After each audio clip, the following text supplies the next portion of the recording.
I've been back from the Amazon rainforest and my ayahuasca retreat for 6, 7 weeks now, and people often see testimonials right after the event when somebody is like fully immersed in the energy and can't rave enough about it. Although I didn't do my testimonial then. But it's rare that we see testimonials that much later, and I thought I'd share where I'm at, because the impact of ayahuasca continues, and when you're told when you leave the retreat that ayahuasca is in your DNA now, and all you need to do is call on her, that there could be some truth in that. I think one of the proofs of the pudding was I went to a cacao ceremony yesterday, and I'll do a testimonial in a different video, but I met up with two people I hadn't seen for a while. One I hadn't seen for 3 years, who didn't know me very well at all, and one I hadn't seen for probably also 3 years, who had known me over a period of a year doing some intensive intuitive work. And both of them just said, "Oh my God, you look like you've lost decades." That was wonderful.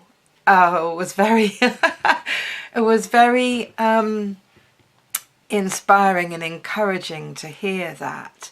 And I know that, of course, I dip into those places of not feeling so great, but there's something that's happened that's anchored me more deeply into my authentic self, and is really wonderful and energizing, and I am beginning to sense more strongly that what came up during the ceremonies is really true for me. So after wanting to live in community for 2 years and not having found the place that really spoke to my heart, it seems that I have found somewhere. It might just be on a temporary basis over the winter, but at last I'm going to be spending the winter in a yurt in the middle of nowhere in Wales, actually. So talk about, again, stretching beyond my comfort zone, but to something that I'd really, really love to do. And I'm very excited about that. It's not signed and sealed on the dotted line yet, but we're getting there. And something that came up on my return was how I have had an underlying assumption that seems to have played out all through my life, where I expect things to disappoint me, whether that's something like doing ayahuasca, whether it's going on a trip to Peru, whether it's a relationship, whether, or whatever, whatever you think could be a new business venture, anything like that, it always, in hindsight, has been tainted by this underlying assumption I didn't really know was there. And now I know it's there.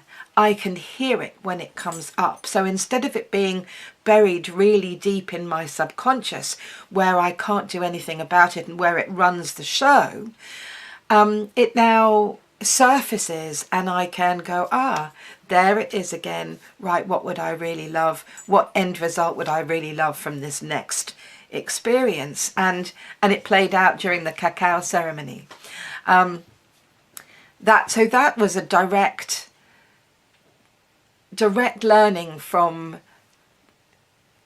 the ayahuasca journey and my own reflections and intuitive explorations. The fact that I feel 15 years younger, the fact that I have my body back and I'm keeping that going now. I'm trying to walk 10,000 steps a day. Not managed it yet, but the average is going up. The average a day now is over 7,000 steps, which is brilliant. So I can feel myself getting stronger since coming back. So I've taken the learning of ayahuasca, and I'm building on it. And the other really surprising thing is, for the first time in a very, very long time, I'm actually open to the possibility of a relationship.